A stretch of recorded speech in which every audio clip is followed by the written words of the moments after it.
એક પ્રશ્ન આવ્યો છે, લઈએ આપણે. કોનો છે? હા, શું નામ તમારું? નીચે નામ નથી લખ્યું. કેટલો વખત થયો જ્ઞાન લીધે? જ્ઞાનમાં તો આ પહેલી વખત લાગ્યું છે. તમારા ક્લાસમાં બેસવાનું કોણે કહ્યું? આ ક્લાસમાં કોણે બેસવાનું કહ્યું? કોઈને નહીં. ના, તે બહુ ધ્યાન રાખવાનું. ખ્યાલ? તો પ્રશ્નનો વાંધો નથી, પણ એ આખો વર્ગ તમારો જુદો છે. ખ્યાલ? જ્ઞાન દીક્ષા પામેલા માટેનો આ વર્ગ છે. અહીં પહેલી વાર એનો વાંધો નથી, પણ જ્ઞાન દીક્ષા પ્રાપ્ત કરેલી છે કોઈની પાસેથી, આ બ્રહ્માકુમારી જતું એ વાંધો નહીં, સારું છે. બ્રહ્માકુમારી જતા હતા, બરાબર છે. વિદ્યાઓની દ્રષ્ટિએ કોઈ પણ વસ્તુ ખોટી નથી. આ બહુ મોટી વસ્તુ છે. વિદ્યાઓ સમજ પડી? ટૂંકમાં જવાબ આપી દઉં છું.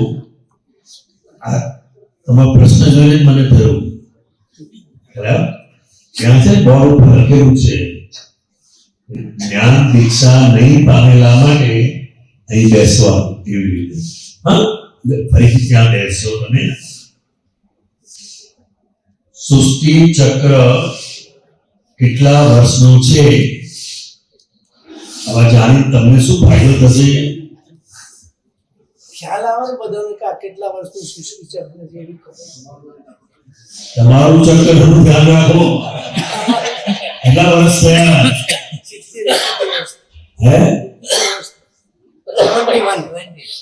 71 થયા. હવે એ ચક્ર ક્યારે પૂરું થવાનું છે એનું ધ્યાન રાખો. માટે કામ કરી લેવાનું હવે. સારું સારું, એનું કઈ કરવાની જરૂર નથી. આપણે આપણું ચક્ર એટલે મારે હવે કેટલા વર્ષ બાકી રહ્યા જીવવાના એની કોઈ છે ગેરંટી નથી. ગેરંટી એટલે એ જોવાનું. પ્રશ્ન એ આપણને કઈ લાભ થાય અને આપણા નિમિત્તે બીજાને લાભ થાય એવા પ્રશ્નો આપણે પૂછીએ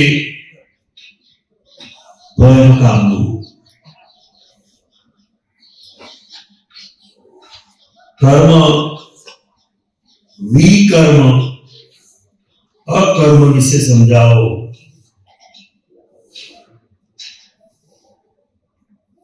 શું નામ તમારું?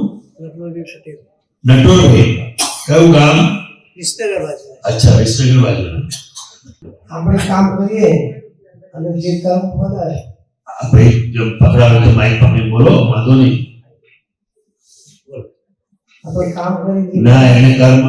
તમે શું કરો છો? શું ધંધો કામકાજ શું છે? રિટાયર્ડ છો? બરાબર છે. આ બે આંખથી આપણે જે કંઈ પણ દેખાય ને એ કર્મ ફળ છે. શું છે? કર્મ ફળ છે. એટલા માટે કહું છું તમને. સમજાવો.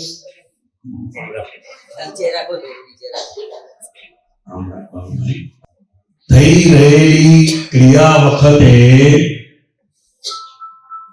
અંદર જે રાગદ્વેષ થાય છે એને કર્મ કહેવાય. આ બે આંખથી જે ના દેખાય એને કર્મ કહેવાય. અને અંદર થાય છે. શું થાય છે? અંદર થાય એને કર્મ કહેવાય. અને જે વર્તન આપણે જોઈએ છે ને બધા, અને આપણું પોતાનું પણ એ કર્મ ફળ છે.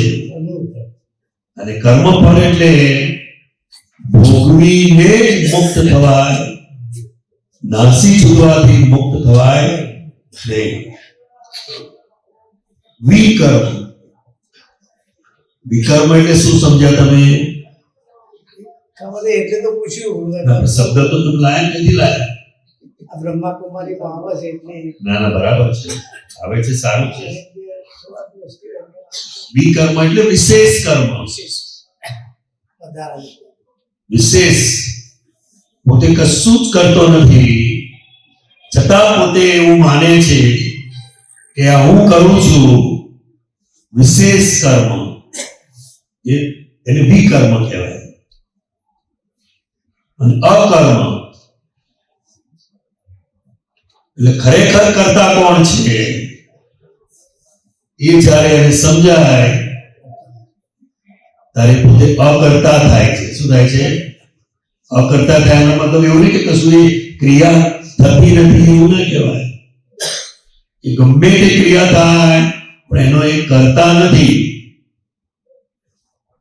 ક્રિયા કરે છતાં જેને કર્મ ના બંધાય એને અકર્મ કહેવાય. એ અકર્મ કહેવાય. ખ્યાલ આવ્યો? હવે ત્યાં બહુ ઉપર જોઈએ તમે તમારા ક્લાસમાં જશો કે કોઈને મોકલું ના, હે જોઈ જઈએ આ બધું. હા ત્યાં જોઈને ત્યાં રૂમ નંબર લખ્યો હશે, વાંચજો. જ્ઞાન દેખાઈ હશે, મોબાઈલમાં હશે, ડોમમાં ત્યાં છે ને જી હોલ છે, જી હોલ ગોળ છે ને. સવારે હતા તમે ત્યાં? સવારે તો તમારા સત્સંગમાં તમારા આમાં જે રૂમમાં હતું ને એમાં સત્સંગમાં. જમાઈ લો તો મારા આશિક થઈ ગયા. ક્યાંય નહોતું બેસવાનું. ખ્યાલ ના હોય ના, પણ ખ્યાલ ના હોય તો તમારી જી માં જવાનું. જી જી અમે ખોટા અને ગોગલ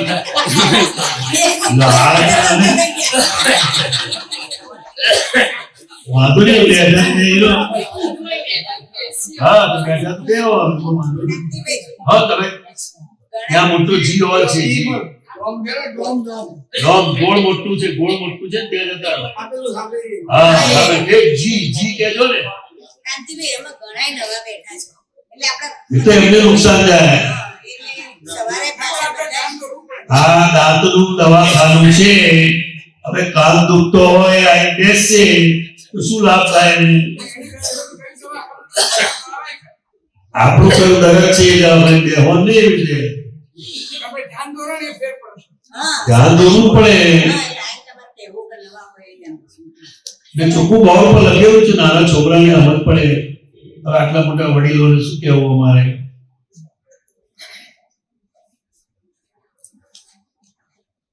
ખ્યાલ આવ્યો? પરણેલાના પ્રશ્નો જુદા હોય, ના પરણેલાના પ્રશ્નો જુદા હોય કે ના હોય? અને જેને બાળકો થયા હોય એને પ્રશ્નો જુદા હોય. એટલે બહુ ધ્યાન રાખવાનું. બધાએ આપણે જોડે આયા છે એટલે જોડે કહેવાનું એવું ના કરશો મહેરબાની કરીને. અને આ મહાત્માની જવાબદારી છે, મહાત્માની જવાબદારી છે આ. કારણ કે એને આપણી સમજણ પડશે જે જ્ઞાન લીધેલા માટે વાત કરીએ છીએ. જેમ મેં બાબુભાઈને કહ્યું ને, હવે એ પેલો એવો સમજી જાય કે આ શું કરે છે જોયા કરવાનું, બહુ તકલીફ થઈ જાય. એટલે જેને જ્ઞાની પુરુષ પાસેથી હું શુદ્ધાત્મા છું એવી દ્રષ્ટિ જેને પ્રાપ્ત થયેલી છે એને માટે શું પુરુષાર્થ છે એના કામનું છે. ભાઈ શું થયું બાજુ બોલ આગળ? બીજો પ્રશ્ન પૂછીએ. હા પૂછો પૂછો. મનુષ્યના મૃત્યુ બાદ મનુષ્યના અવતાર મનુષ્યમાં આવે છે કે બીજી યોનિઓમાં જન્મ લેવો પડે છે? બીજી યોનિઓમાં જન્મ લેવો પડે છે. કેમ? કર્મ ફળ પ્રમાણે મળે. જેવા કર્મ કરે એવા કર્મ કરે એવું એનું ફળ મળે. ચાર ગતિ છે ને, સ્વર્ગ, નર, મનુષ્ય અને તિર્યક, જાનવરો, પશુઓ બધું એમાં આવી જાય. કર્મ પ્રમાણે એને ગતિ મળે છે. જો મનુષ્યમાં હોય અને મનુષ્ય થવાનો હોય તો પછી ધંધા નોકરી કરવાની કઈ જરૂર નથી. જેનું હોય એનું ચોરી લેવાનું, જેનું હોય એનું ખાઈ જવાનું, જેનું હોય એનું ભોગવી લેવાનું. મનુષ્યમાં જ આવવાનું છે, પછી ચિંતા શી છે? તમે આ બાજુ પ્રજાપિતા બ્રહ્મકુમારી લાગે આ લેક્ચર પ્રશ્નો આવે એટલે વાત એ પણ આ અનુભવ આવી છે બ્રહ્માકુમારીમાં આપણે તો બધી પણ એ શું કહ્યું કે પણ એક મહાત્માઓને હું તો મહાત્માઓને કહું છું કોનું સાંભળવું અને કોનું ના સાંભળવું એટલું ભાગ નથી. બરાબર હા મનુષ્યમાંથી મનુષ્યતા એનો મતલબ શું છે? કોઈ સ્ત્રીને કૂતરું કે બલાડું જન્મે નહીં, ના જાણે બરાબર જન્મે ના મનુષ્ય જન્મે, પણ એને કર્મના સિદ્ધાંત સાથે જોડાય નહીં. અને મનુષ્યમાંથી મનુષ્ય થવાનું હોય તો વસ્તી કેમ વધે છે? હા બરાબર રાઈટ વસ્તી એક સરખી રહેવી જોઈએ. તકે તો પછી એક એ સિદ્ધાંતિક નથી, આ તો એ સિદ્ધાંતિક નથી, નથી બરાબર હકીકતમાં નથી જોવા જાય તો નથી તે. નથી પરંતુ આપણે એ દાખલા આપણે ઘઉં વાયા હોય ખેતરમાં તો શું આવે?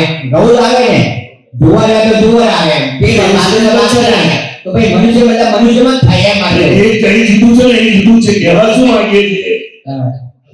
કોઈ પણ સ્ત્રીના પેટે મનુષ્ય જ જન્મે, કૂતરું જન્મે, ના જાય બિલાડી જન્મે, હા એટલે એને બધું એ ઘુસાડી દીધી. કર્મનો સિદ્ધાંત જ ના રહ્યો. બરાબર કર્મનો સિદ્ધાંત એટલે શું? માણસ જેવા ભાવ કરે છે એવું એને કર્મનું ફળ મળે છે. આ એ ચાર ગતિમાં કરકે પછી કે કર્મ પ્રમાણે હા, બરાબર આ તો મેં પ્રશ્ન કરેલો વાંધો નહીં, સૈદ્ધાંતિક નથી એ હા વાત, સૈદ્ધાંતિક નથી. એટલે મેં કહ્યું એમને કે જો મનુષ્ય થાય ને બરાબર ને તો 1965 માં 70 કરોડ હતી તો આજે એ અબાધે 32 કરોડ છે એ કાથી વધી ગઈ કીધું એમ હા, તો જવાબ આપી શકે મને ના જ આપે ને. હા એમ સૈદ્ધાંતિક વસ્તુ બહુ જુદી છે. રાઈટ વસ્તુ બરાબર એ પ્રમાણે ને આપણે દરેક જણ હિન્દુ સંસ્કૃતિમાં દરેક સમજે છે કે હું જે કર્મ કરીશ એ મારે ભોગવવા પડશે. રાઈટ પછી ભગવાન હોય તો એમને ભોગવવા પડે, હા અને ભોગવશો તો જ મુક્ત થશો, બાકી નહીં થાય એ તો નહીં થવાય. એ પ્રમાણે હેલો, રાઈટ રાઈટ હા, ચલો બીજું કઈ પૂછો. હવે આવું ને આવું તમે જાઓ પછી બધા આવરણ લઈ આવે, આવી રીતે આવરણ લાવે. પોતે જ્ઞાની અને અજ્ઞાની નું સાંભળે, શું થાય પછી? આ પહેલા ગયેલો હું ગયેલો છું, એટલા માટે પછી આમ તમે ગયેલો હું ગયેલો છું, હા બધી દુકાને ફરેલો છું.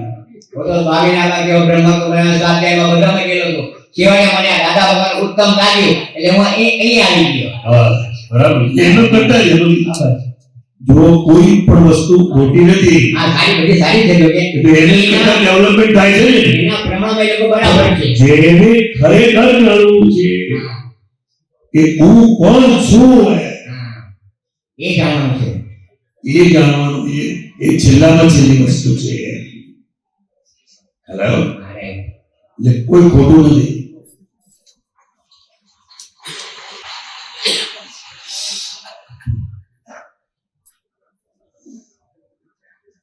બાપરે કઈ રહેવાનું? આ વલસાડમાં વલસાડમાં રહો. હા સરસ. પાછળ બેનો પૂછજો. હા, શું નામ તમારું? ભાવનાબેન. આવો. મુંબઈ વાળા? ઓ, પ્રોફેસર છે મોટા બીટીભાઈ કોલેજ ના પાર્લા. હા બોલો. જય સચ્ચિદાનંદ. જય સચ્ચિદાનંદ. સ્વામી આજે અત્યારનો આપણો ટોપિક ચાલી રહ્યો છે હા, યોનિનો. એ હા. યોનિ બદલાય કે ન બદલાય તો એક મને શબ્દ યાદ આવ્યો છે, હા, હા. અજગર. અજગર. અજગર.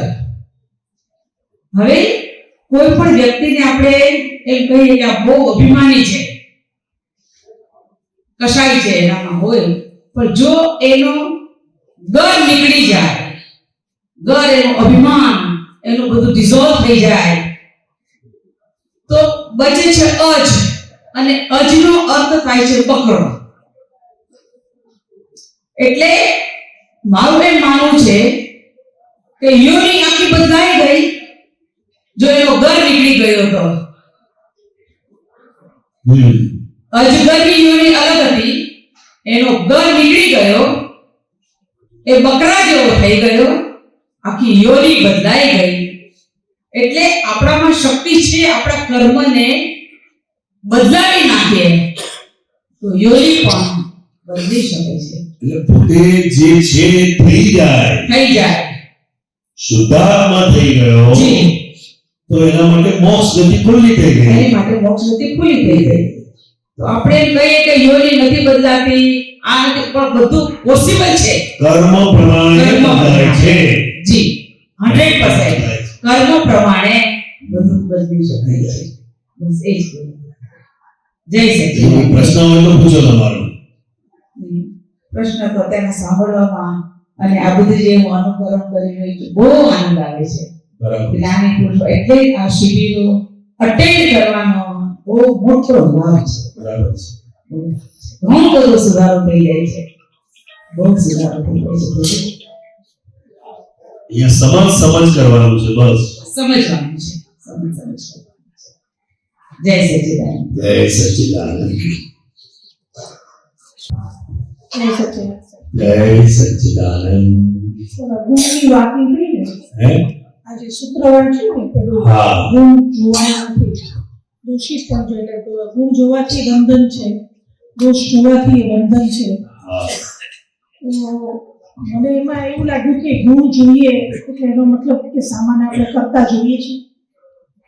હા, કારણ કે ગુણ એને પ્રકૃતિના જ છે ને, પણ એ સારું કરે છે એવું દેખાય છે ને. એ સારું કરે છે.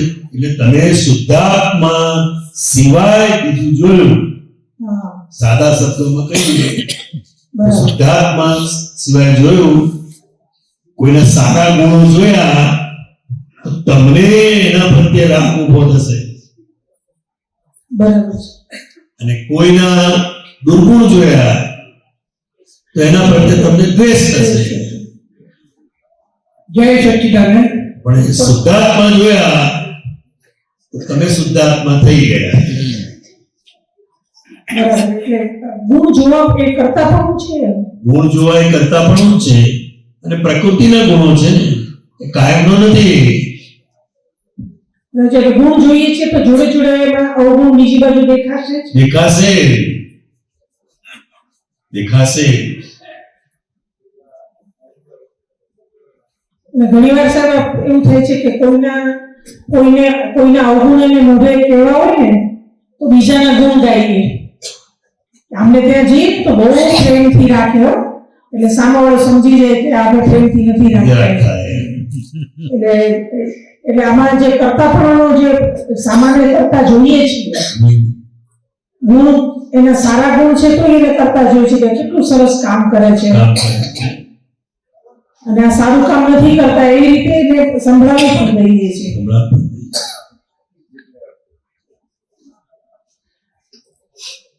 એટલે જે ક્રમિક માર્ગમાં જે ગુણગ્રાહી દ્રષ્ટિ કે છે એ અમાનથી લાગુ નથી. અહીંયા શુદ્ધાત્મા થઈને શુદ્ધાત્મા જોવાની. હા, કારણ કે આજે એના સારા ગુણ જોઈને તમને એના પ્રત્યે રાગ થશે, પણ એના સંજોગો બદલાશે ત્યારે તમારું એક પણ કામ એ નહીં કરી શકે, ત્યારે તમને એના પ્રત્યે દ્વેષ થશે. હવે તમને મદદ કરતો તો એ પણ પ્રાકૃત ગુણ છે, ના જે નથી થઈ શકતી એ પણ પ્રાકૃત ગુણ છે. એટલે રાગ દ્વેષ થાય છે. ટૂંકમાં બહારની પ્રકૃતિ જોઈને આજે તમને મદદરૂપ થાય છે એનું પ્રકૃતિનું ગુણ છે એનો, એટલે તમને એના પ્રત્યે રાગ થશે,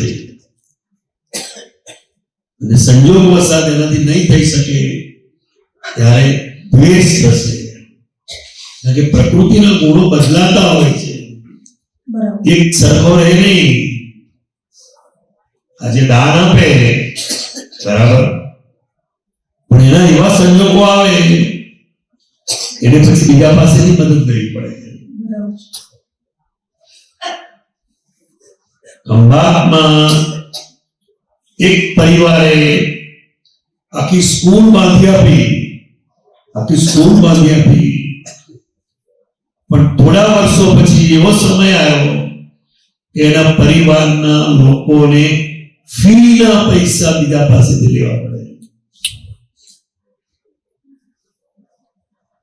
પેલું જે કર્યું એ યા કોઈ પ્રકૃતિનું ગુણ છે, પણ અત્યારે સંજોગો કેવા છે એટલે પ્રકૃતિના ગુણો એ સંજોગ પ્રમાણે બદલાતા હોય છે. તમને મદદ કરનારો તમને કાગો હાર માણસ છે અને ઘરમાંથી ચોરી કરી જશે, સંયોગ છે.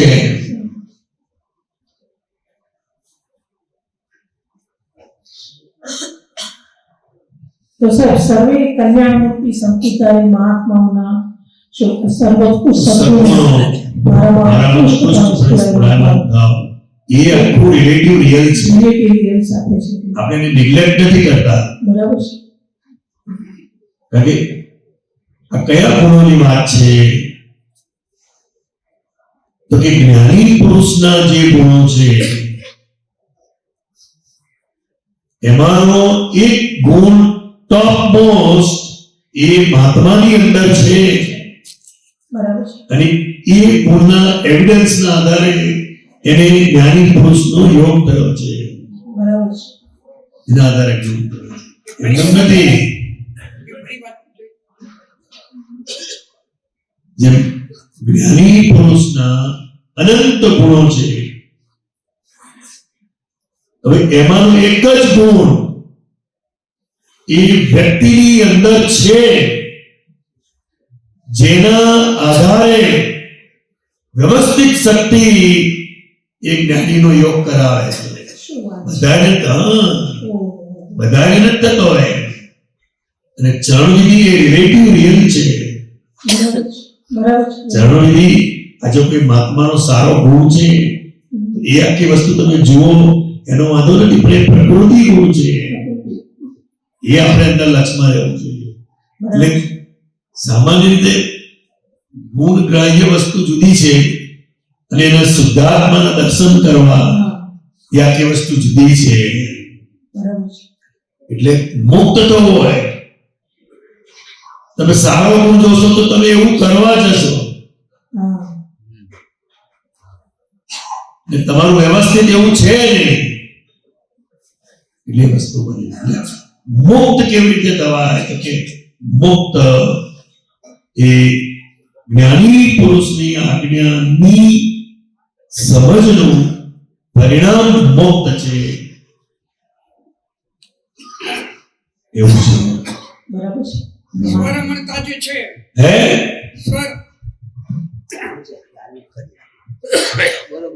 સ્વરમણતા એટલે દાદા ભગવાનના ગુણો ગાવા. હવે દાદા ભગવાનના ગુણો ગાતો એમના ઉપર આપણને રાગ થાય, જેને પ્રશસ્ત રાગ કહેવાય છે. હા, તો રાગ તો થયો જ નહીં. રાગ તો થયો, પણ એ શરૂઆતમાં ઉપકારી છે. રાગ વગર દુનિયામાં કોઈ વ્યક્તિ રહી શકે નહીં. રાગ કાં તો દ્વેષ. રાગની વાત થાય છે. એ રાગ દ્વેષ આટલી વસ્તુ જુદી છે. એટલે જ્ઞાની પુરુષ પ્રત્યે જ્યારે એને પ્રશસ્ત રાગ થાય છે ત્યારે જગતના ઉપર જેનો તો રાગ હોય છે ને એ આખો ઉઠી જાય છે એનો. અને જ્ઞાની પુરુષ પાસે એને પ્રશસ્ત રાગ એ જગતના બધા રાગોમાંથી એને છોડાવે છે. અને પ્રશસ્ત રાગથી એ જ્ઞાની પુરુષના નિધિધ્યાસનથી એ પોતે તે રૂપ થતો જાય છે.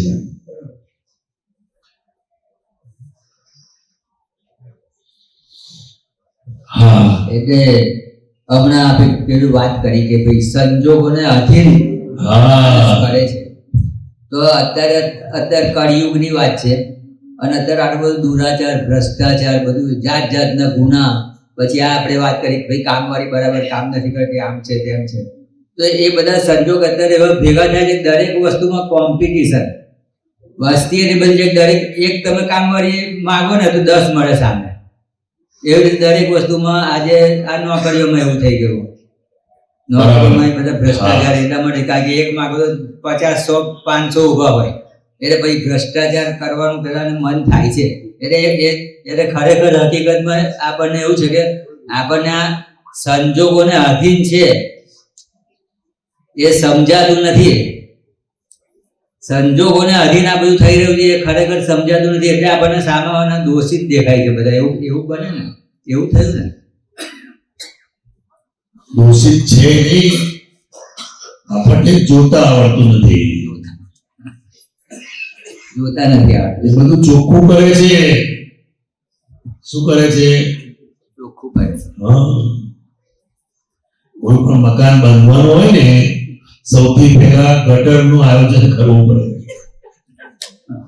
શું વાત કરી છે સાહેબ? શું વાત કરી છે ભગવાન?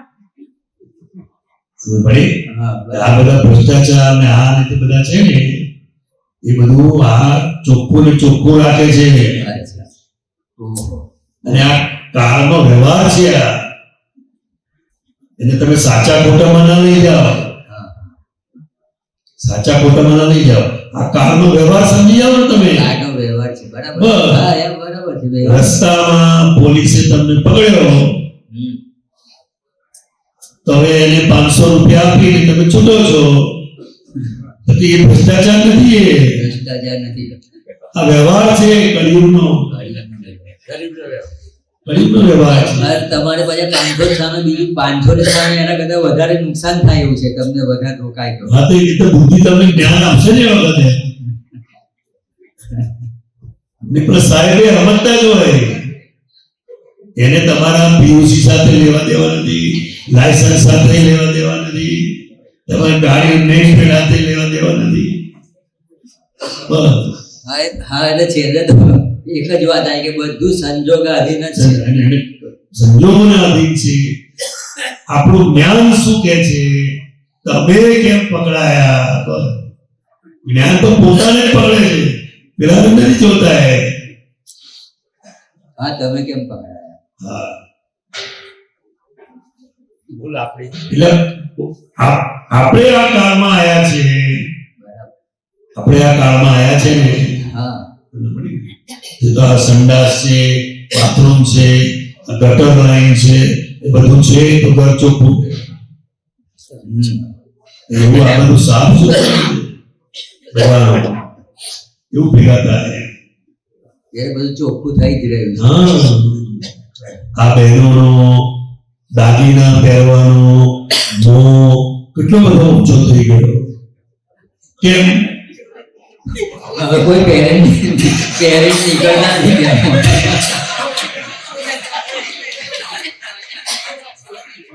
એટલે બધા લોકો દાગીના લોકર ને પહેરાવે છે.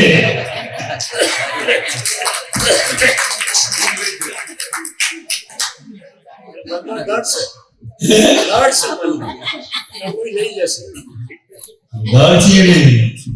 એટલે ચોરોનો તો ઉપકાર માનવાનો, કે આપણો દાગીના પહેરવાનો મોહ ઓછો થઈ ગયો.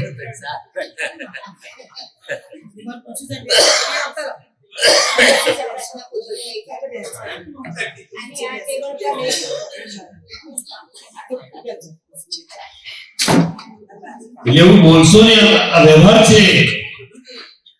તમારે છોકરાનું એડમિશન સ્કૂલમાં લેવું હોય તો 50,000 રૂપિયા ડોનેશન આપો, અને એ પેલા કે પહોંચ કશું મળશે નહીં. પણ તમારે ભણાવવો છે કે નથી ભણાવવો એ તમારે નક્કી કરવાનું. એ કઈ ઘેર બોલાવવા નથી આવ્યા. એટલે આ કળિયુગનો વ્યવહાર છે. વ્યવહાર સમજી જાઓ. એટલે પહેલી આજ્ઞા વ્યવહારની આપી છે. શું છે? મને એક પ્રસંગ યાદ આવે, તમને કહું છું. કામરેજ મંદિર બંધાવવાનું શરૂ થયું. એના જે મામલતદાર સાહેબ હતા એ એરિયાના, એ મામલતદાર સાહેબ વડોદરાના હતા, પણ એમની નોકરી ત્યાં. એટલે મામલતદાર સાહેબને દાદાએ બોલાયા. પછી એમને બધી વાત કરી કે સાહેબ, આ જગત કલ્યાણ અર્થે કામરેજ 4 રસ્તા સુરત મંદિરનું નિર્માણ થઈ રહ્યું છે, તમારાથી શક્ય હોય એટલી સેવા કરજો એમ. એટલે કઈ કામ અટકે નહીં, વ્યવહારિક ભૂજને કારણે કામ અટકે નહીં, એટલું તમે ધ્યાન રાખજો. અને 5000 રૂપિયા સાહેબને હાથમાં દાદાએ આપ્યા. પેપર ફોડ્યું. હેલો, આ લાંચ નથી, આ કળિયુગનો આ મેં જોયેલું છે. વ્યવહાર. આ કાળમાં સાચો જે માણસ હોય ને એ બહુ દુઃખી થાય અને બીજાને દુઃખી કરે. અહીં નિકાલ કરવાનો છે, ફાઇલોનો સંભાવે નિકાલ કરવાનો છે. એ વખતે 5000 રૂપિયા બહુ મોટી રકમ છે.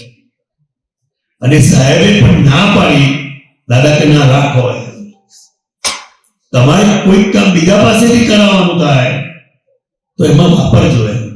ગમે તે ટૂંકમાં એને પોતાને અંદર એવું થાય કે મારે આ કામ કરવાનું છે, આ પૈસા આપ્યા માટે કરવાનું છે એવું નથી. અને આજે હું તો એટલે સુધી કહું છું, રૂપિયા આપતા પણ કામ થતું નથી, કોઈ તૈયાર જ નથી અત્યારે. એટલે તમે જો સાચા ખોટામાં પડ્યા તો આ જ્ઞાનની સમજથી વંચિત થઈ જશો. ફાઇલોનો સંભાવે નિકાલ એટલે જે પાણીએ મગ ચડે એ પાણીએ મગ ચડાવવાના છે. ગટરના પાણીથી ચડતા હોય તો ગટરના પાણીથી મગ ચડાવો. આપણે મગ ચડાવવા સાથે કામ છે, પાણી સાથે કામ નથી. અને આ કળિયુગમાં તો બધા એવા જીવો ભેગા થવાના કે જે તમને મોક્ષે લઈ જાય, એવા જીવો. એટલે આ વ્યવહારની વાત કેમ કરી તમને? એ વ્યવહાર છે આ. એટલે પહેલી આજ્ઞા જે છે ને, વ્યવહાર દ્રષ્ટિથી હું બાબુભાઈ છું, એ જે ફાઇલ ભેગી થાય અને જે તે રસ્તે એની સાથે વેર ન બંધાય, બસ એટલું જ જોવાનું છે. અને સંજોગ આવ્યો એવો, કામરેજ મંદિરનું કામ અટકી ગયું. કાળા મોટા રબલ પથ્થર મળે નહીં, મોટા પથ્થર આવે ને કાળા, એ સિમંદર સ્વામીના દેરાસર ની નીચે બ્લોક કરવા માટે જોતા હતા. હવે ત્યાં રોડ બનતા હતા એ વખતે. એટલે આ કાળા પથ્થરને તોડી નાખે તો કપચી થઈ જાય અને કપચીના ભાવ વધારે આવે. ત્યારે આ મામલતદાર સાહેબે બોજ ઉકેલી. હવે એમણે કોઈ ક્વારી વાળો હોય, ફેક્ટરી વાળો, એનું કઈ કામ કર્યું હશે. એટલે પછી એ સાહેબ, હું સાથે ગયેલો, પાછું મને મોકલેલો. પછી પેલા સાહેબને કહ્યું કે આવું થયું છે, કામ અટકી ગયું છે, કાર્બન પથ્થર જોઈએ. એટલે પછી ફેક્ટરીમાં લઈ ગયા. પેલા શેઠે મામલતદાર સાહેબને કહ્યું, સાહેબ તમારે કેમ આવું પડ્યું? એક ફોન કર્યો હોત તો કામ થઈ જાય. તો જાઓ કાલે સવારે પહોંચી જશે તમારા મંદિર ઉપર. સિમંદર સ્વામી પરમાત્માનું દેરાસર બની રહ્યું છે. દાદા ભગવાનનું નામ કાઢવા માટે નહીં, જગતનું કલ્યાણ થાય એ ભાવના hatte જે દિવસે રબર પથ્થર પહોંચી ગયા સાહેબ, અને એના પૈસા પણ ના લીધા એને. એ શેઠિયાએ કહ્યું કે આવી સેવાનો લાભ મને મળ્યો હોય એટલે કામરેજ મંદિર લાખો રૂપિયા આપતા જે કામ નહોતા થતા એ કામ લોકોને ખબર પડે આવીને કરી જતા એક પૈસો લીધા વગર. આ યોગ પણ છે, દાદા ભગવાનનો યોગ.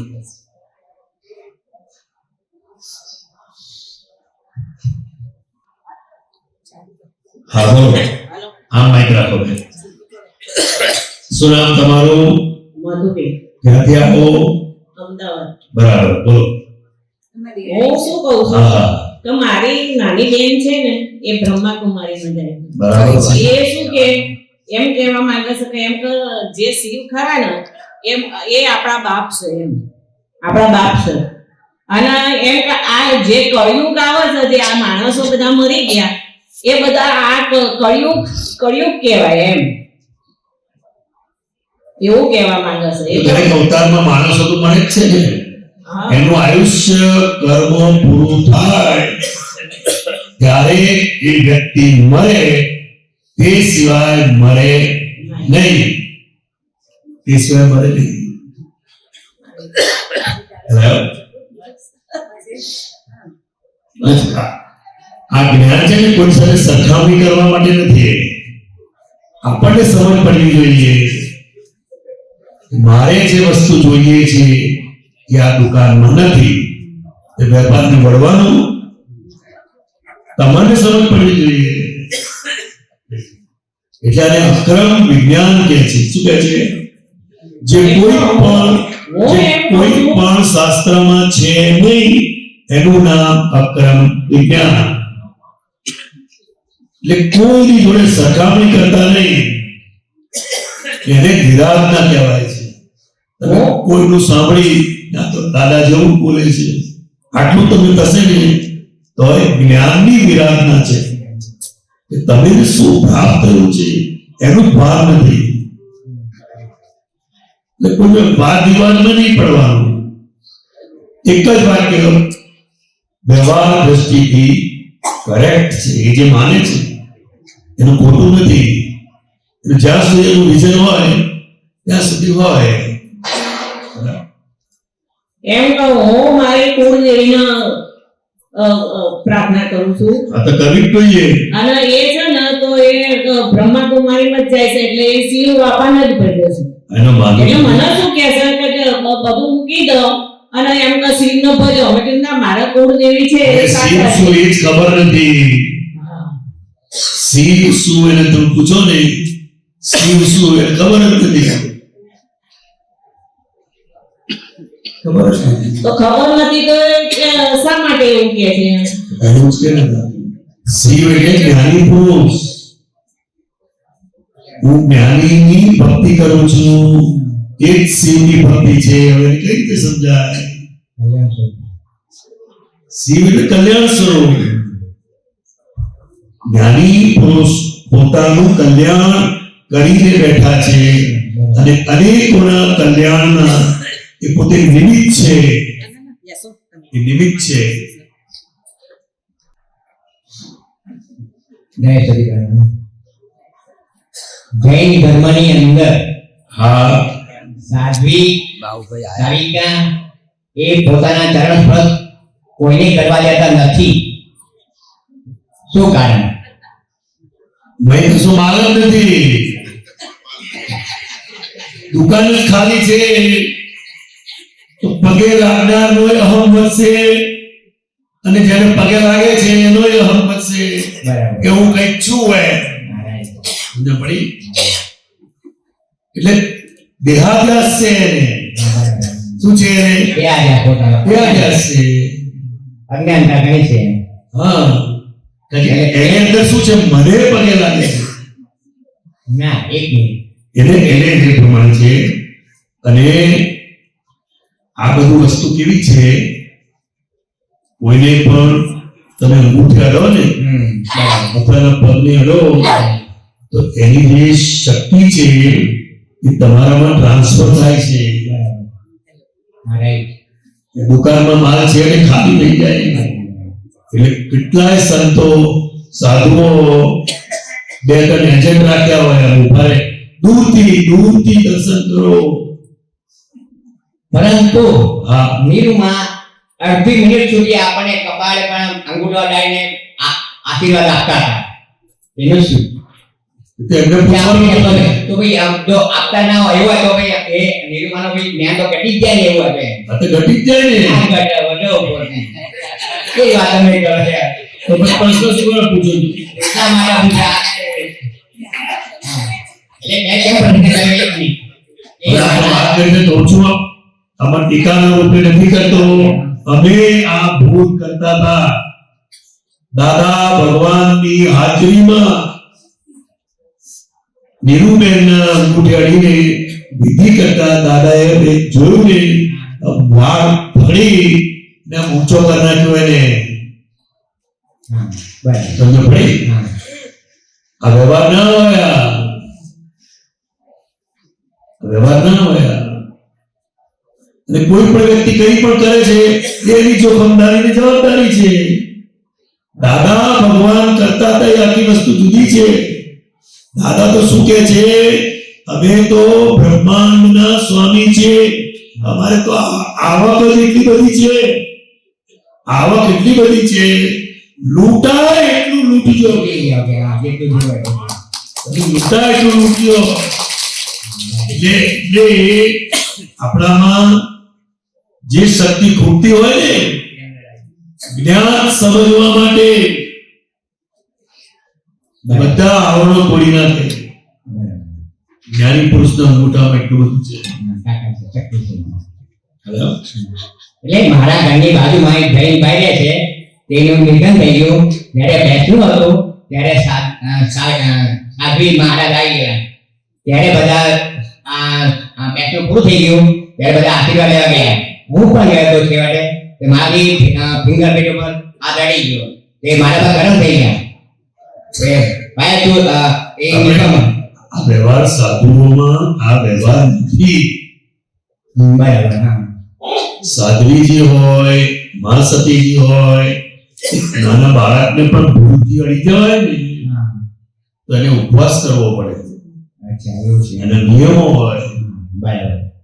એટલે આપણા માટે પૂજ્ય છે. આમ કરીને આપણે જય સચ્ચિદાનંદ કરાય. સાધુ હોય તોય કરાય. પહેલા તમે તમારો પોતાનું જ્ઞાનનો વિનય કરતા શીખો. તમે બરાબર. સમજો? તમે આત્મજ્ઞાની થઈને અજ્ઞાનીને પગે લાગો છો. જય સચ્ચિદાનંદ. क्या बात है. पक्के मारवाड़ी लगते हो. पक्के ही है. હેલો. એટલે દરેકના એના જે નિયમો હોય ને ઘણીવાર આપણને ખ્યાલ ના હોય એના કારણે દેખાદેખી શરૂ થાય. શું થાય? હા, 5 જણા પગે લાગવા ઉઠ્યા, બરોબર ઉડી ગઈ ગયો. આપણે વિવેક મહાત્મા એટલે આત્મજ્ઞાની પુરુષ. હવે આત્મજ્ઞાની પુરુષ એને ભાન જ નથી, અજ્ઞાનીને પગે લાગે છે. એટલે તમને જે જ્ઞાન મળ્યું છે એનો જ વિનય તમે કરતા નથી. જ્ઞાનીની તો વિરાધના કરો જ છો, પણ તમારા જ્ઞાનની પણ વિરાધના કરો. તમને રાજા બનાયા છે, રાજાની ગાદી ઉપર બેસાડ્યા છે. હવે તમે કચરા પોતા કરવા જાઓ તો એનો શું મતલબ છે? તમે રાજા છો એનું ભાન જ નથી તમને. નું ભાન જ નથી તમને. વિનય કરવાનો આપણે એની અંદર શુદ્ધાત્મા જોઈને આપણે વિનય કરવાનો. એટલે કે દીક્ષા વિતરાગી દીક્ષા હોય, કઈ દીક્ષા હોય? વિતરાગ દીક્ષા હોય. તો કોઈ પણ સાધુ હોય, સંત હોય, સાધ્વી હોય, આચાર્ય હોય, એ એના પક્ષની દીક્ષા લીધેલી છે. બરાબર. શું લીધેલી છે? બાકી દીક્ષા. એ વિતરાગના આચાર નથી. વિતરાગી દીક્ષા જ્યારે મળે ત્યારે મોક્ષ થાય. એટલે આપણે બહુ ધ્યાન રાખવાનું. સંજય વાત. ઓકે. હા, આઈ મહાત્માને કોણ? સંગીતધારી મહાત્મા, દાદા ભગવાનના મહાત્મા. એટલું બધું આપણા અંદર હોય, દેખાદેખીમાં નહીં પડવાનું.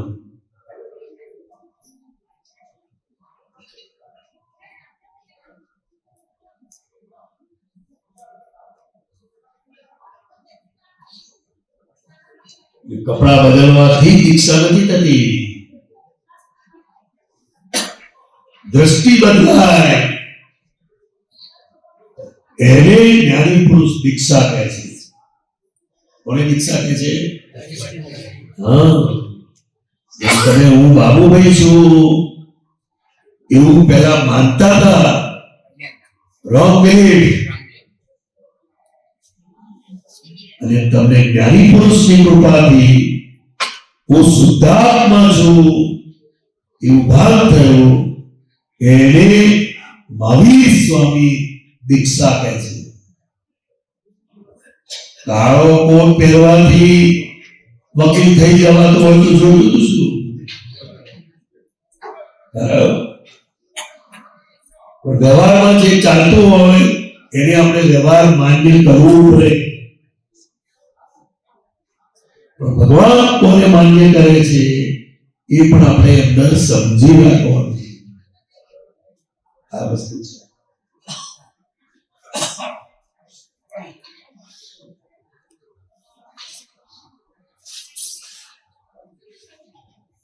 ચાલો બીજા કોઈ ભાઈ બહેનને પૂછતા રહેજો. બધું જેટલું પૂછશો એટલા આવરણો ઓછા થશે. પૂછવાથી થાય.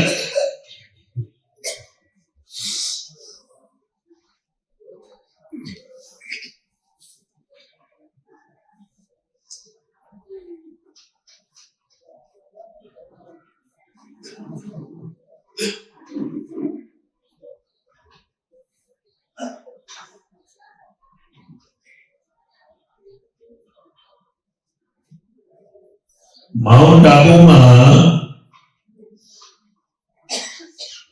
લગભગ 79-80 ની આ વાત છે. દાદા ભગવાન સાથે આપતપુત્રો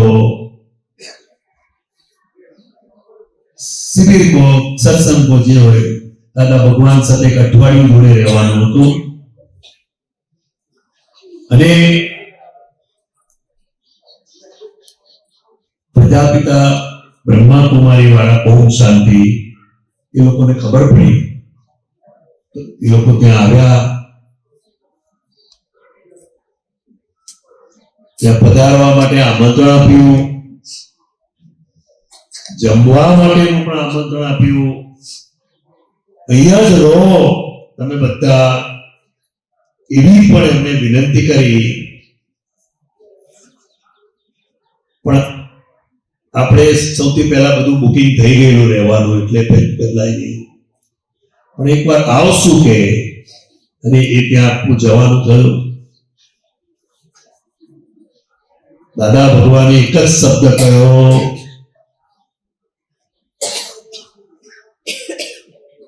કોઈ પણ સંસ્થામાં જવાનું થાય તો આપણે નિરીક્ષણ કરવાનું છે, પરીક્ષણ કરવાનું નથી.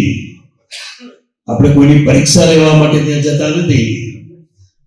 અથવા એના કરતા હું વધારે જાણું છું એ બતાવવા માટે પણ જતા નથી. નિરીક્ષણ જોવાનું, જોઈને બહાર નીકળી જવાનું. બસ. હવે આ પ્રેક્ટિકલ આખો પ્રયોગ ખાલી એક વચન દાદાનું. પછી કોઈ પણ ધર્મ સંસ્થામાં જવાનું આવે, કોઈ પણ ધર્મના સાધુઓને મળવાનું આવે, પણ વાદ વિવાદ થાય નહીં. શું છે? વાદ વિવાદ એટલે સાચું મોટું કરવાનું નથી બેસવાનું. વિતરાગની આ બહુ મોટી વસ્તુ છે. દરેક વ્યક્તિ એના દ્રષ્ટિ બિંદુથી કરેક્ટ છે. તમે મહાત્મા તરીકે સમજી જાઓ કે આને આટલી જ સમજ હોય, એની પરીક્ષા નથી કરવાની. એ પ્રમાણે પછી બીજા દિવસે મીરુમાં થોડા આપતા પુત્રો જમવા માટે પણ ગયા. બધી કારણ કે આ દુનિયામાં જેટલા ધર્મો છે એ બધા સ્ટાન્ડર્ડ છે. શું છે? સ્ટાન્ડર્ડ છે. વ્યક્તિ એમ કરતા જ આગળ વધે ને. પણ આત્મજ્ઞાની પુરુષનો યોગ એ અલ્ટિમેટ વસ્તુ છે અને તમને જ્ઞાની બનાવે છે. શું બનાવે છે? જ્ઞાની બનાવે છે. એટલે આપણને પણ વિવેક હોવો જોઈએ. કોનું સાંભળવું, કોનું ના સાંભળવું, એ પણ વિવેક હોવો જોઈએ. કારણ કે આ અક્રમ વિજ્ઞાન છે અને ક્રમિક તમે કોઈ પણ વસ્તુ સાંભળશો તો એ રોગ પાછો તમારી અંદર આવી જશે. સમજાય છે? દરેક એના સ્ટાન્ડર્ડ પ્રમાણે છે. અને છેલ્લામાં છેલ્લું કયું છે તો કે હું કોણ છું એ જાણવાનું જે છે એ છેલ્લામાં છેલ્લી વસ્તુ છે. બાકી ધર્મની અંદર તમને કરવાનું શીખવાડશે, કારણ કે એ કરી રહ્યા છે. શું છે? એ કરી રહ્યા છે. તમને કરવાનું કે છે, એ ખોટું નથી. બહુ પહેલી જે આજ્ઞા છે ને એ તમને કોઈ મને પસંદ નહીં થાય, ગમે ત્યાં જવાનું થશે. ને જ્યાં કાયદા છે ત્યાં સંસાર છે એટલું સમજી જવાનું.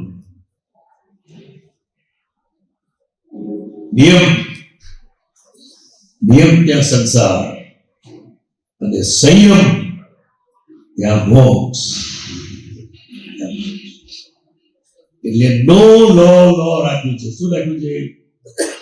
દાદા ભગવાનની હાજરીથી કોઈ કાયદો કે કોઈ ગુરખો અમે રાખ્યો નથી.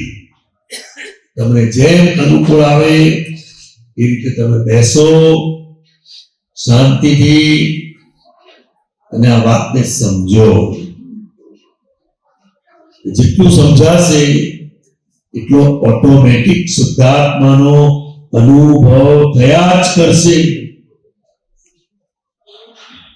શુદ્ધાત્માનું લક્ષ્ય મન વચન કાયાના પરમાણુઓને ચોખ્ખા કરે છે.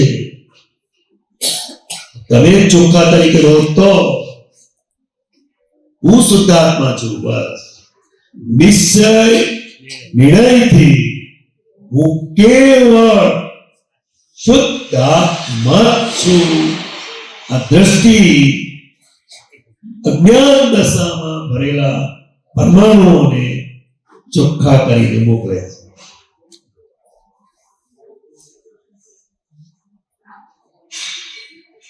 સમજાયું? જેમણે જ્ઞાન લીધું છે એના માટે દાદા ભગવાન છે. જેને જ્ઞાન લીધું નથી એના માટે એમ પટેલ છે.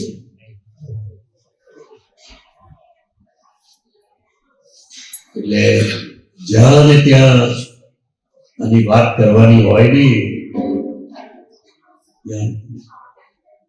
જે સમર્પિત થયો છે એના માટે દાદા ભગવાન છે.